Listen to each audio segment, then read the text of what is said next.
রাজশাহী বিশ্ববিদ্যালয়ের মতো একটা বিশ্ববিদ্যালয়ের শিক্ষক যিনি নাকি অধ্যাপক, তিনি মন্তব্য করেছেন আমাদের নির্বাচিত নারী প্রতিনিধিদের একটা ছবি দিয়ে যে তিনি তার ব্যক্তি স্বাধীনতা চান। এবং তার ব্যক্তি স্বাধীনতা বলতে কি বুঝিয়েছেন তিনি বলেছেন যে তিনি 2 কোয়ার্টার পড়তে চান এবং সেই সাথে মদের বোতল নিয়ে তিনি আসতে চান।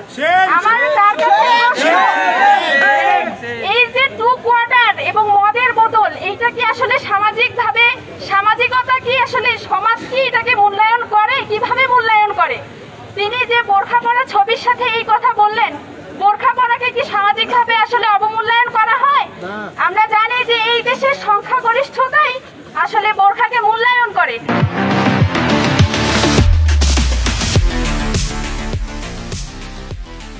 আমরা এখন তাকে যদি চ্যালেঞ্জ ছুড়ে দিতে চাই যে তিনি যেটা করতে চেয়েছেন সেটা কালকে করে দেখাক, যে তিনি 2 কোয়ার্টার পরে এবং মদের বোতল নিয়ে এই ক্যাম্পাসে ঢুকে দেখাক। আমরা এই তার কুরুচিপূর্ণ মন্তব্যের প্রতিবাদে এখানে এসেছি। আমরা চাই না যে তার মতো আরো কেউ এরকম মন্তব্য করার সাহস পাক। আমরা অনতিবিলম্বে তাকে এই বক্তব্য প্রত্যাহার করার জন্য এই দাবিতে আমরা নেমেছি। তাকে প্রকাশ্যে ক্ষমা চাইতে হবে, বিশ্ববিদ্যালয় থেকে তাকে বহিষ্কার করতে হবে। আমাদের এই বিশ্ববিদ্যালয়ে পোশাক নিয়ে যেন কেউ কটূক্তি না করতে পারে, বিশেষ করে হিজাব শুধু না, যে কোনো পোশাক নিয়েই যেন কেউ কোনো কটূক্তি করতে না পারে, এজন্য বিশ্ববিদ্যালয় প্রশাসনকে একটা নীতিমালা প্রণয়ন করতে হবে। বিরুদ্ধে কেউ কিছু বললেই যেন আইনগতভাবেই তার একটা শাস্তি নিশ্চিত হয়।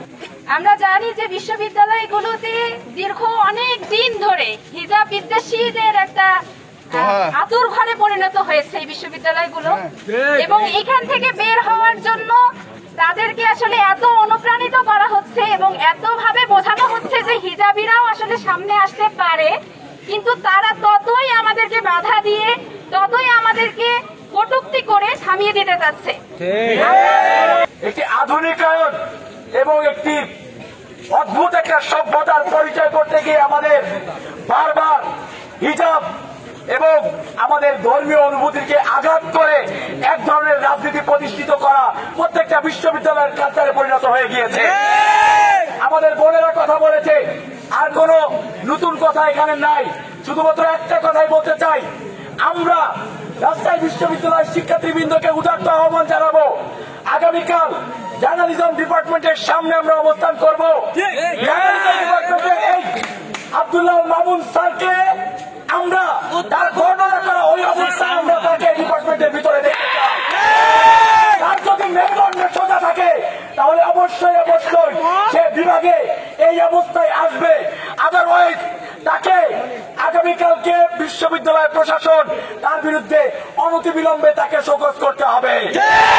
যদি কোনো কিন্তু ছাড়া সে 3 সেকেন্ড ধরে পোস্ট রেখেছে না 3 মিনিট ধরে পোস্ট রেখেছে আমাদের বোঝার বিষয় নয়।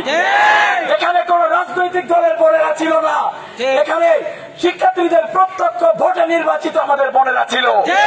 তাই শিক্ষার্থীদের অস্তিত্বে আঘাত লেগেছে, হিজাবের অস্তিত্বে আঘাত লেগেছে, মুসলমানের অস্তিত্বে আঘাত লেগেছে, শিক্ষার্থীর অস্তিত্বে আঘাত লেগেছে।